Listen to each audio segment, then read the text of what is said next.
What's up, and welcome back to the 48 Men Podcast. Today is a special guest. His name is Eric Decker. Eric is a husband, father, former pro NFL player, dad of the year, it sounds like, basically, because before the podcast started, we had a little conversation about his family. So, Eric, welcome to the podcast. Hey, man, appreciate you having me on. I was excited for this one. Man, I'm really looking forward to our conversation. And like I just said, you played football for 8 seasons as a wide receiver. So just, right off the bat, did you always want to play professional football, and what was your journey like to getting there? My original dream was to be a professional baseball player. I grew up in Minnesota, early 90s. The Twins were good. Kirby Puckett was my favorite player. I think I wore his jersey 4 years in a row, to be honest. Never took it off. So I was just all in baseball. Grew up in a really small town, and amateur baseball was really big. So going to the baseball park, being a bat boy, shaking balls, doing the scoreboard, just an array of things.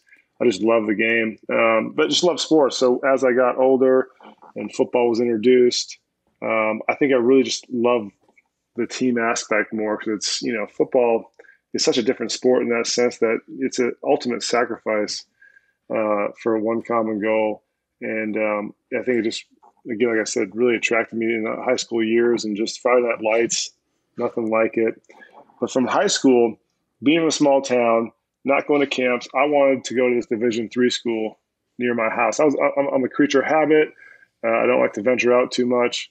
And so that was kind of my path that I was on, and got invited to a one-day camp at Minnesota. And at that camp, Glenn Mason was the head coach, and he offered me a scholarship that changed my life.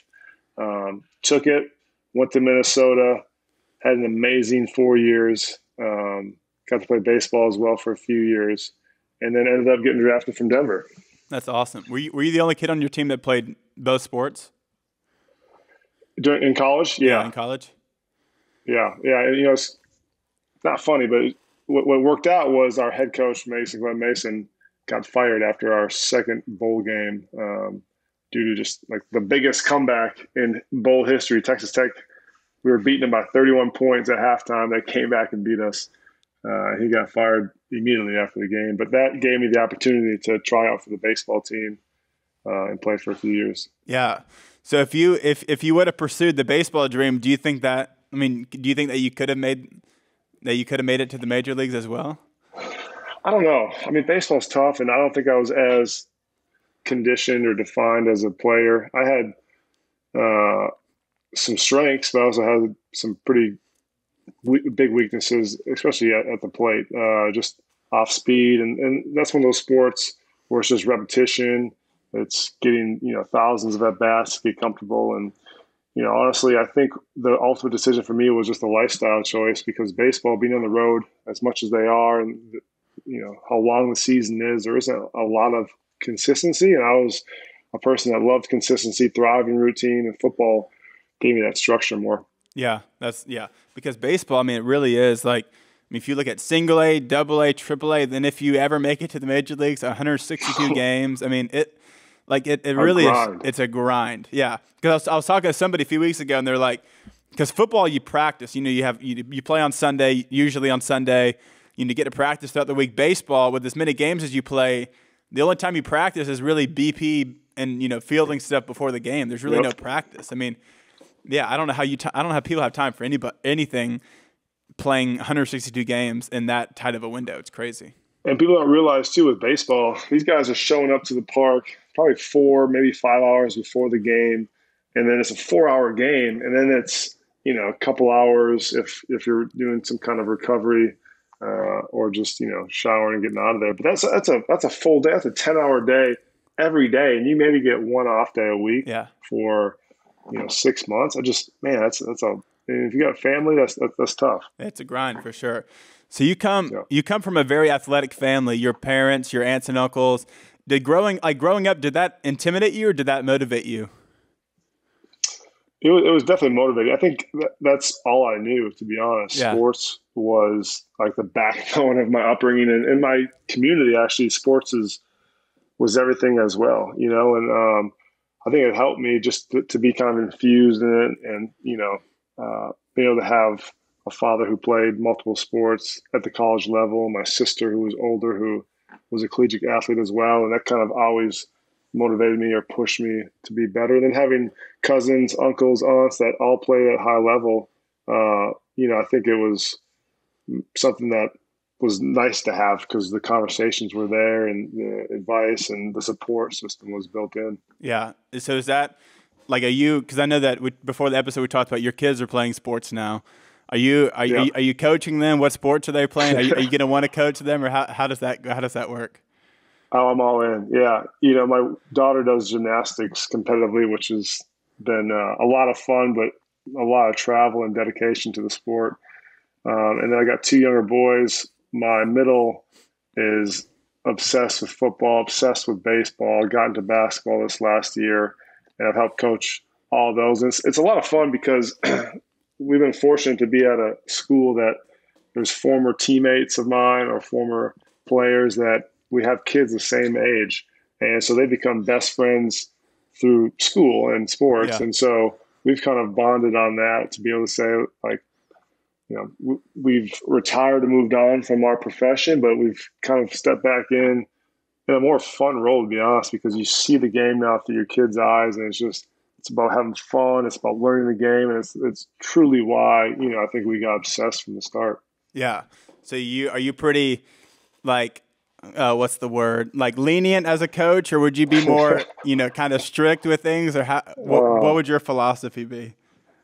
I go back and forth. I sit back and I'll think to myself, like, relax. They're 6 and 7 years old, but at the same point, it's kind of like just the basics of like listening and making the same mistake and just kind of, I think processing the game. It's not all the way there. It's gotten a lot better over the year. So I challenge myself to be hard, but be understanding that where they're at is, a developmental phase that's so important. And most important is that they're having fun and enjoying it, because that will carry through, the rest of their career and being able to develop the skills. For sure. Yeah. Cause it is there is a balance between discipline and also leniency to the extent of let them have fun, but also, still correct mistakes and still, call them to be better. Because me and Sadie have a daughter. She's 1, so I'm not where you're at yet. But I can only imagine that when she gets of age and she starts playing sports, I don't want to be too tough, but I do want to be, correcting and disciplined to where she can be the best she can be. So I even wrestle with that of am I going to be, I don't know. I don't want to be that over demanding parent that's nobody wants to be around, but I also don't want to be the other parent that's that has no discipline on their. You don't want to be that parent. Yeah, you definitely don't want to be that. Yeah, you don't want to. I've seen it. Yeah, and to your point, I think it's so key is just you don't want them creating bad habits, So you're gonna push them and it's funny. This makes me think of a conversation I had with my 2 older kids. We're in the car, come back from a sporting event, and you're dedicating your time as well to their future.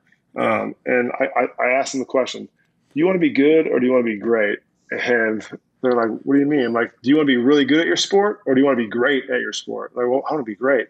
I'm like, okay, well, daddy's going to push you a little bit. I'm going to, not always be letting you do whatever you want. I'm going to let you know when, you need to get back inside the line, you need to follow directions, you need to kind of pick it up. And I think they were accepting of that. And so finding that balance of being that way, but also, loving them for who they are and however the outcome is. So I've just finished up my rec league basketball season, and I'm about to start playing softball. I am by no means a professional athlete, but with Athletic Greens, they help me feel like I'm a professional athlete. I take Athletic Greens every morning before I go to the gym. They give me a boost of energy. They give me an optimized immune system, better gut health, all those things before I go get a workout in. They taste really good. They don't sit heavy on my stomach. And I've been taking it for a few months now, and I absolutely love it. I can really see a difference in my performance. And like I said, I think it tastes delicious. So you may be wondering what's actually in this stuff. Well, with 1 delicious scoop of Athletic Greens, you're absorbing 75 high-quality vitamins, minerals, whole food source superfoods, probiotics, and adaptogens to help start your day off right. This special blend of ingredients supports your gut health, your nervous system, your immune system, your energy, recovery, focus, and aging. All the things. Besides rec league sports played and coming up, I'm also competing in a weightlifting competition this summer, and I feel like AG1 helps benefit my lifestyle with all my strength and my conditioning pieces that I like to focus on in the gym. And one of my favorite things about AG1 is the taste. A lot of these green drinks are super bitter. They don't taste really good, and you can kind of taste all the ingredients. But with AG1, it's super smooth, it goes down easy, and it tastes like you're drinking a drink that you actually enjoy drinking. And not only do I like AG1, but I've also sent it to my family. My mom loves it, my dad loves it, and they take it before they go to the gym, or they take it after the gym, whatever they prefer, but they love it. And we just got back from a mission trip, so I was able to take my travel packs with me. I like to have my green drinks on the go while I travel. I just pack them in my suitcase. They fit right in.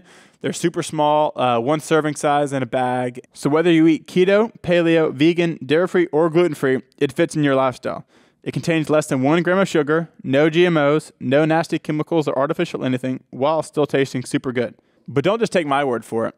Athletic Greens has over 7,000 5-star reviews, it's recommended by professional athletes, and it's trusted by leading health experts. So right now, it's time to reclaim your health and arm your immune system with convenient daily nutrition.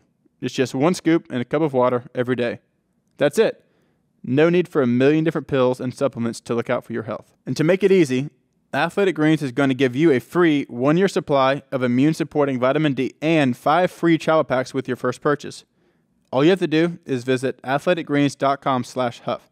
Again, that's athleticgreens.com/huff to take ownership over your health and pick up the ultimate daily nutritional insurance.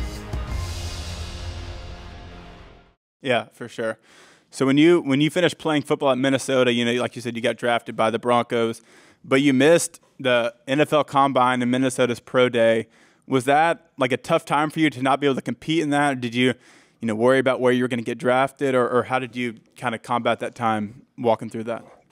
Yeah, it was extremely tough. I think now I feel that the injury happened to kind of give me a break. I think I was getting burnt out through college of going from football to baseball to football to baseball to football, and never really got a break to like recover, take a deep breath. It was right in one sport into the other. So I think it was a blessing in disguise for me. But at the time, I was really concerned because I'm from Minnesota. I played at Big Ten, not known for wide receivers, per se. I'm a white guy, and they want to see how fast I can run. And I couldn't do that. And so those are some concerns just in the sense that I wasn't able to compete in that field. And so going into it, I try to do my best in terms of the other workout. Bench press was basically it for me. But then the meetings were really important, just showing them that I could understand, defenses. I could, digest offenses and be a quick learner.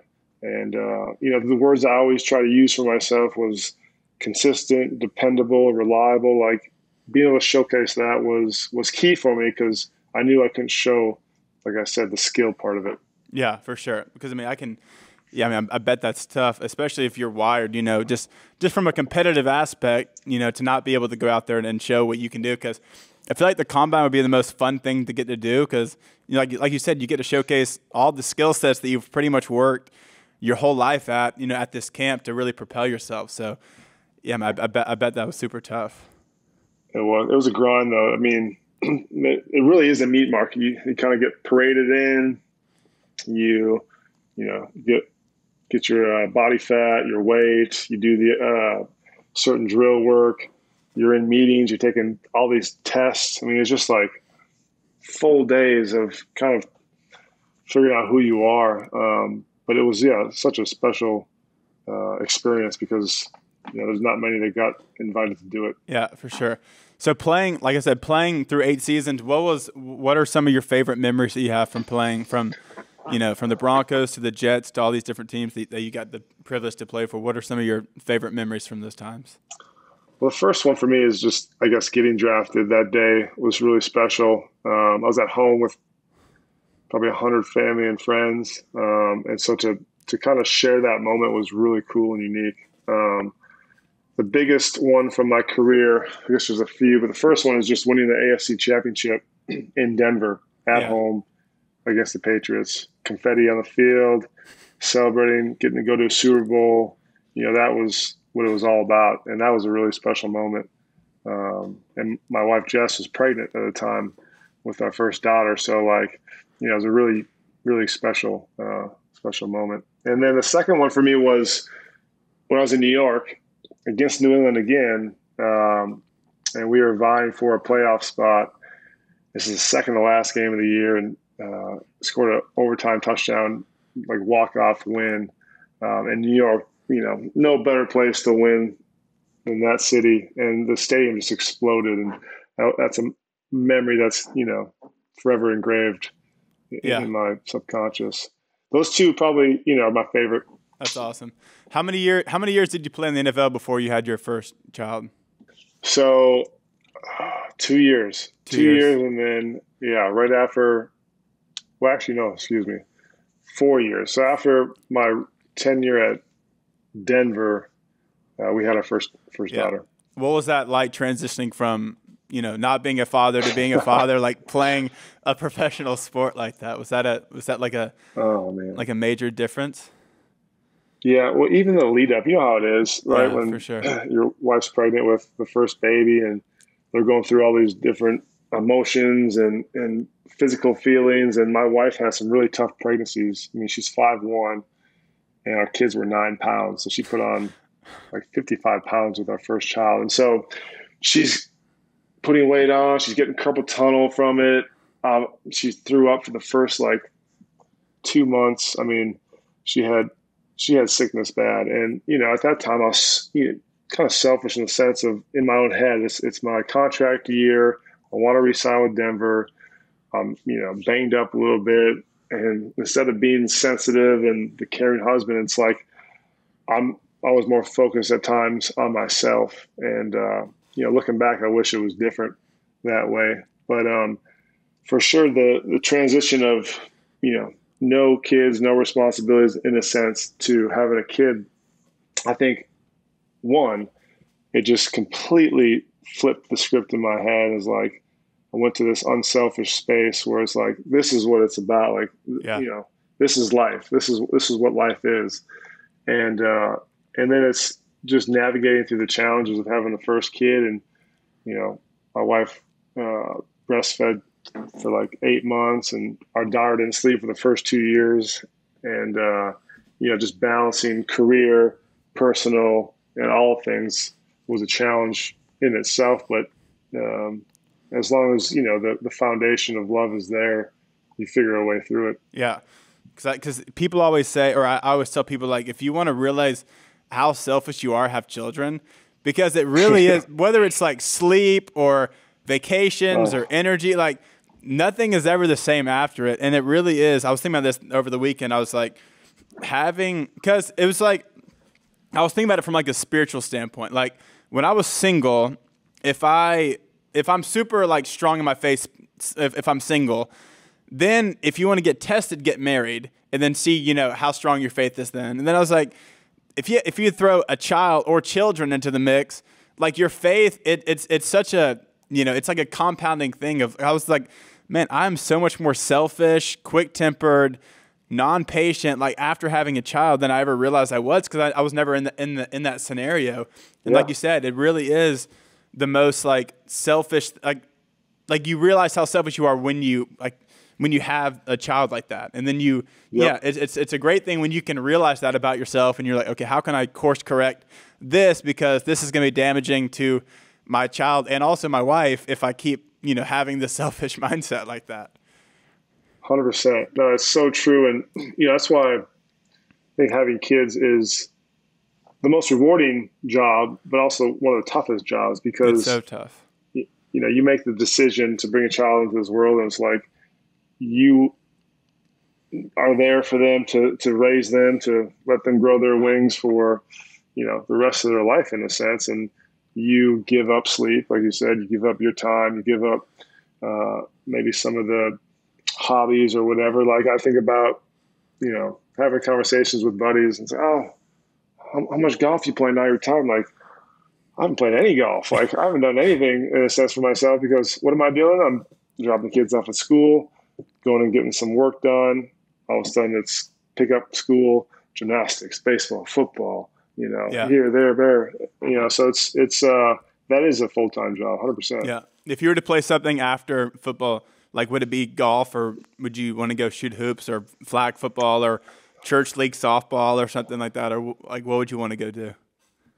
A mix of everything. I think just finding that competitive outlet, and that's something I didn't do initially. Have you played pickleball at all? Yes, pickleball is so much fun. We sadly don't have any courts here. Fun. We're not we're not as advanced here in Louisiana as other parts of the world. But yes, you got to push for it. I know. We've tried. We've kind of makeshifted. Sadie's parents have a tennis court at their house, so we're kind of transitioning a section of that to be a little pickleball court. But yeah, we love pickleball. Yeah, that's been a fun outlet for me. And then I play pick up basketball sometimes in the morning at our kids' school at 5 in before we drop them off, and then golf when I get a chance. But the excuse is either a charity event or I went on a guys trip not long ago to Denver and played for a couple of days. So it's kind of an in and out situation, but it's just nice to have those outlets to, again, the competitiveness, the camaraderie, again, something that, I feel like I've have a hard time replacing from football. For sure. For sure. So after football and once having children, everybody always talks about, getting the dad bod. How did you prevent that? And what do you still need to prevent, kind of that coming over you? I'll say it, I feel like I'm blessed with decent genetics because I have a hard time keeping weight on. Yeah. So my thing is I'll go into lulls of working out and I'll lose muscle mass faster than I can put it on. And, I think it's just being consistent, always moving, lifestyle choice, right? Good habits.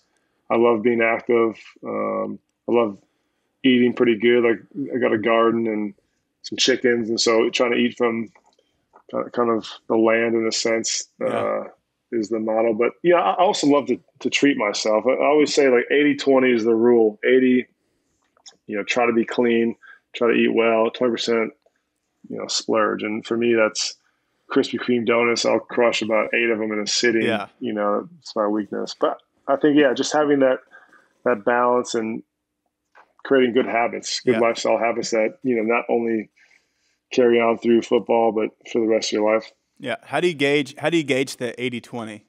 Because I feel like I like to say I'm like 70-30, but then I just say that and I'm like, I actually have no idea what percentage that is unhealthy versus actually I think I'm being healthy. That's a good point. I guess I feel so.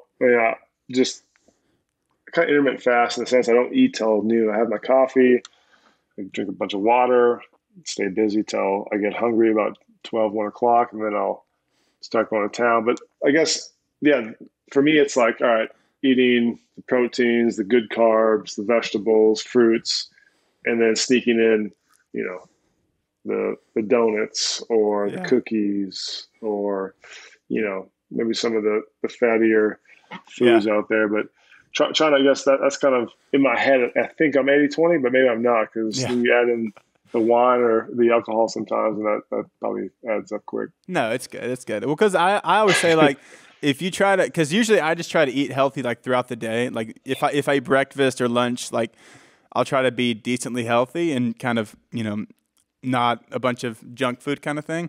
And then usually at dinner time, I usually just kind of eat whatever I want. So that's kind of my rule. It's like eating healthy throughout the day.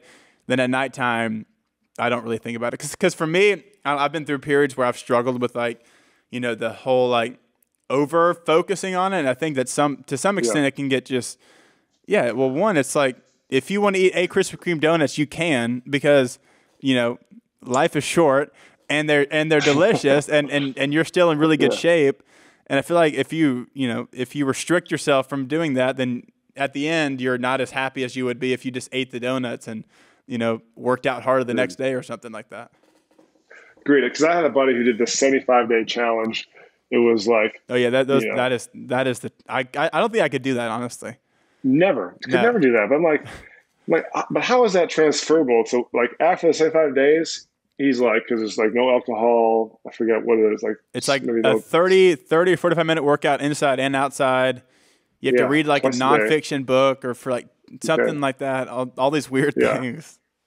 like you burn yourself out where you go backwards almost and just go crazy after that. Like it's just consistency, like you said. Treat yourself. Try to eat healthy for the most part. Get sleep, which I think is key. But I think that is, and everybody's body is different. So listen to your body, right, Yeah, for sure. and do what's good for you. For sure. What kind of workouts do you like to try to do now? And how does that compare to the NFL workouts? Did you enjoy the NFL workouts, like the kind of more up-tempo, high-intensity, I guess, stuff like that? Yeah, I mean, a lot of the running and speed work got cut out, so it's more for me to get like the cardio part of it is just the circuit type workouts. I still do. I don't love sitting in the gym for an hour and a half, so try to get it done in like 45 minutes and just go quick. But I'll mix in like some power lifts. Like I still like a little bit of a clean, or some kind of squat. Most of the time I do like single leg or single arm stuff just to make it a little bit easier, and a lot of dumbbell, just with the wear and tear. So I feel like I do a mix of cardio and some heavier weights, but circuit based. So it's high tempo and getting the heart Yeah, pumping. that's awesome. So on this podcast, what we like to try to talk about are things that, to us are more important than physical training, than working out, than sports and all these different type of things. So for you, what are some of those things to you that are more important than the physical training, than the sports and those things? Well, I think number one is like my family is my priority, and I think that then takes another step further into like me being a priority. And I'll say this because I went through a transition of like playing at the highest level, then all of a sudden, there was a void that needed to be filled. And then COVID hits, and I think that after I retired, I was like, oh, this is great. Don't have to, to respond to anyone. Don't need to worry about, personal or exterior criticism. Kind of felt like a weight was lifted off my shoulder. But then you get into, all right, well, what's my purpose? And Yeah. then you dive into like, what are your passions? What makes you happy? And I felt like I just got into this like lull because the kids were at home with no school during COVID. Didn't have a space for me just to kind of like digest of, like who am I? Because football, in a sense, it was a distraction for 8 years plus through college of like, be here at this time. This is what you do. This is how you recover. And everything was so regimented that I never had time to think, like what is it that, like, who am I and what is it that I want to do for a second career? I never gave enough time for that. And so, like, we had a sports psychologist in college, and I reached back out to him and just had conversations with,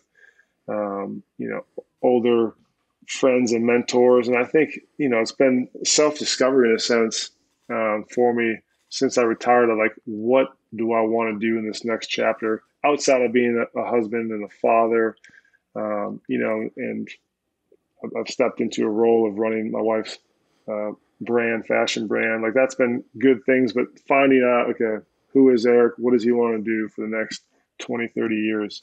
And that to me is, as important mentally and emotionally as, the physical part. Yeah, for sure. Do you think that you still would have had that moment of identity kind of crisis like that if COVID still didn't hit? If you still going from playing to not playing, do you still think that would have happened? I think, yes, it just would have taken a little bit longer because I was distracting myself with things throughout the day as the kids were at school and got to spend, time with Jess. Where as the kids were here, it felt like it kind of piled on and snowballed a lot faster. And it was like, whoa, like, all right, what can I do for me? Like this is what I'm doing for my wife, for my kids, for my community. What am I doing for myself? Yeah. And so that expedited the process 100%. Yeah. How do you balance that? Like what are practical things that you put into place? Because like I said, your wife's on tour right now. Your kids are playing sports. They're still in school. How do you balance yourself, work life, family life, all those different things? I feel like I'm still figuring that out. Yeah. I know that working out is a priority because it gives me, you um, many outlets just for the mental part of it, the physical, the endorphins, right? And then the second thing is being more proactive in reaching out to friends, getting together, and having fellowship with other guys. Something that early on I wasn't able to do because I was so used to it being built in the locker room, and that, like I said, it's still probably the hardest thing to replace is that camaraderie and that kind of safe haven in a sense of a locker room uh, where you can go every day and have that. So being more proactive with that has been a big part of the balance.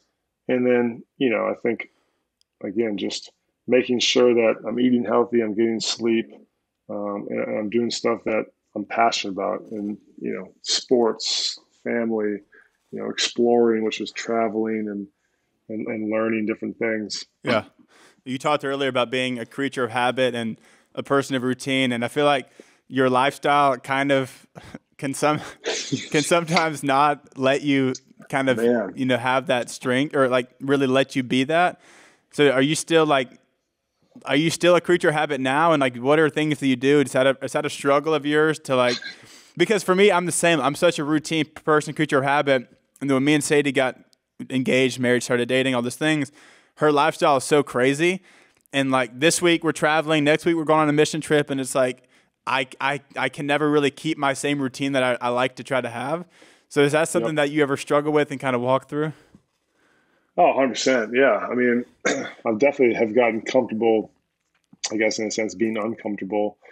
Yeah. And I try to find, I guess, this little times in the day. And that's why I think I love being outside in my yard. It kind of grounds me. So starting a garden, having the chickens, it kind of gives me a reboot, from kind of the crazy life we live. Because, yeah, Jess is the same way where she's on tour right now and she's in a different city. She's, got a book she's writing. She's got, clothing line. She just boom, boom, boom. Everything's going on. And it's like, then you throw in the kids' activities and then the travel personally and just trying to make sure that you're always on top of things, which is tough and it's ever changing. Yeah. So finding the little things like that help me, again, like I said, stay grounded and provide me some kind of routine. And for me, when we're home, dropping the kids off, it's like, all right, drop the kids off, go get a workout in. Like that is a good start to the day for me. Yeah, for sure. So are you more introverted and she's more extroverted? You know what? I think we're actually flipped. I think, well, you know what? I got to think about that because we took the The Myers-Briggs Myers-Briggs test. test. Yeah. Sadie was, oh shoot, I think I'm no. I think I was ISFJ. She was ENFP. So she was more, she was like, I Yeah, I'm was an introvert. What were you? ISFJ. ISFJ. Yeah, me too. The thoughtful leader. Oh, awesome. We're the same. Yeah. How about that? There we go. See What's your Enneagram then? 1. You're a 1. What are you? I'm a 2. A 2? See, I'm a 1 wing 2. We've gone back and forth on mine. Like I thought I was a 2 because I love to help, but I feel like at the core I'm a very like efficient. I'm not really necessarily perfectionist in the sense of like everything has to be super like nice and neat. My house has to be perfect. I feel like it's like if I'm traveling or if we're doing something, I like things to be. I don't know if I want it to function this way and it's not functioning this way, then things like that can frustrate me. So drive-through lines, traffic, all these other things. But at the core, I also love to help people. So Yeah. I'm probably the same way. Like I'm super into efficiency. So if what is 1? What's the title of 1? So the title of a 1 is perfectionist. But it's Perfectionist. Okay, also yeah. like efficiency, like justice oriented, right and wrong. Like if things are like you're really justice oriented and those things. And then the two's the helper. I should know that because I'm a 2-1. Yeah. And I think I'd teeter for sure. Like they both were, pretty level, I think, in terms of the score. But yeah, that's funny. That's interesting. What So is Sadie's the complete opposite. Yeah. So Sadie's the complete opposite. So we did the test, and I think I was, what was it? 20 out of 21 introvert. No, I was 19 out of 21 introvert. She was 20 out of 21 extrovert. So we did the test. We were like polar opposites on everything. But yeah, so yeah, even with the Enneagram, I don't know if you've done this because I'm a 1, she's a 7, wing 6. What is your wife? What is your wife in the Enneagram? She's an 8, I think. Is 8 like a challenger? Yeah, 8's the challenger. Yeah, she's an 8 for she's sure. An 8, yeah. Well, a 2 in health goes to an 8, I think, right? It does, yeah. Yeah. 2 in health. I got the book somewhere. Yeah. Have you read the relationship parts of it? Yeah. Yeah. Yeah, we were that's big important. on that. It's very important, man. People neglect that. People don't actually think that's beneficial, but it's like if you know what you're prone to do and what your strengths and weaknesses are, and if you know what your spouses are, it makes arguments, it makes tiffs and frustrations, and even just things that you agree on. It makes it so much different because you have an understanding for where the person's coming from. I agree because I'm very sensitive, and she is. Me too. Kind of black and white. Like she's like, this is how it is. This is boom. And it's like, for me, it's like either a punch in the face or it's like, yeah, okay. No, yeah. Well, that was me on the feelings on the thing because Sadie's a thinker and I'm a feeler. So I go off like my gut, and she always is afraid she's gonna like make me upset. But then again, I'm also super like black and white. So I'm like, how do I also be a man of the household, but not be like overly sensitive to my wife who can sometimes be challenging? Yeah, well, that's probably good though. I mean, I honestly think it's a good mix, especially when you're an opposite. But the fact that as a man, if you have that ability to be a little bit more sensitive, I think things are smoother, honestly. Yeah, for sure. I think I would definitely agree with that. So did you always want to be a parent growing up? I did, yeah. Yeah. I've always loved helping younger kids, and I always thought it'd be really cool to have my own, right? And I was somewhat younger, not as young as you. My first child, I was 20. Actually, I was 27. I was 27, 28, and then 31. So younger in a sense, but yeah, I've always wanted to have kids. Yeah. So I kind of talked a little earlier about, for me, it was kind of more patience, selfishness, and all those things. So since having kids, what do you think is the biggest thing that you've learned, and also the biggest thing that you think that you've grown in? Well, I think the biggest thing I learned, revolves around being unselfish, and it's kind of, like the perfectionist thought process I would have sometimes is like, it doesn't have to be perfect, it just needs to be in a space that is enjoyable, that is enlightening, that is fun. And, I think I've learned a lot, honestly, from my wife, who always is positive, always has a really good outlook on things. And sometimes I'll be hard on myself, or, I'll just be down and out about something.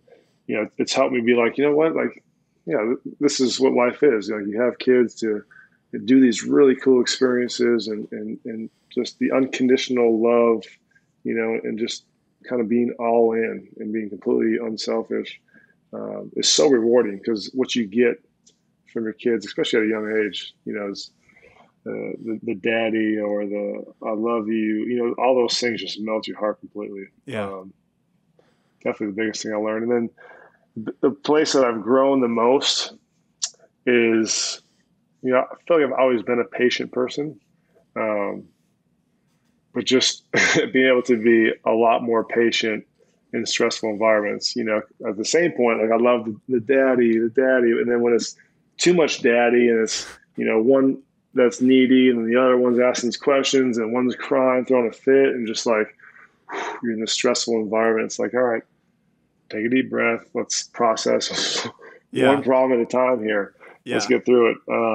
Those moments come up, and obviously they'll never go away. And so I think learning how to, navigate through them without being, like a pit bull and scaring your kids, and because they're developing so much of what they see from their parents, right? So you got to be really conscious of how you respond to them, and how you respond to certain situations, and that gives them the confidence and really the vision of how to handle things. For sure. And even just, after getting married and being a parent, humility for me has been one of just the biggest things. And like, whether it's through, like I said, arguments with your wife, like if you're not humble, and even with your children, humility is such a big thing. And I was even thinking last night we were on a flight, and one of the most humbling things ever is being on a flight with like a 1-year-old or just your child.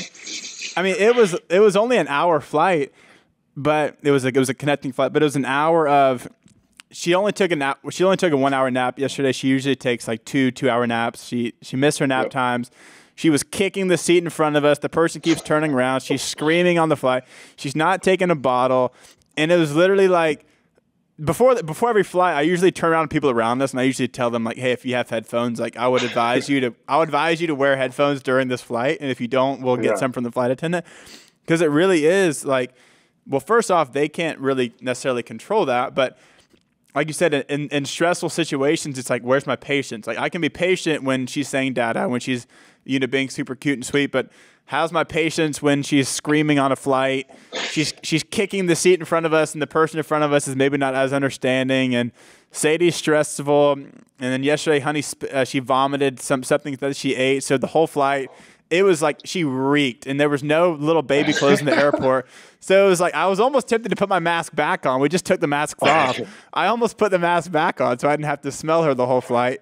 But yeah, it's like, where's my patience at during those stressful moments?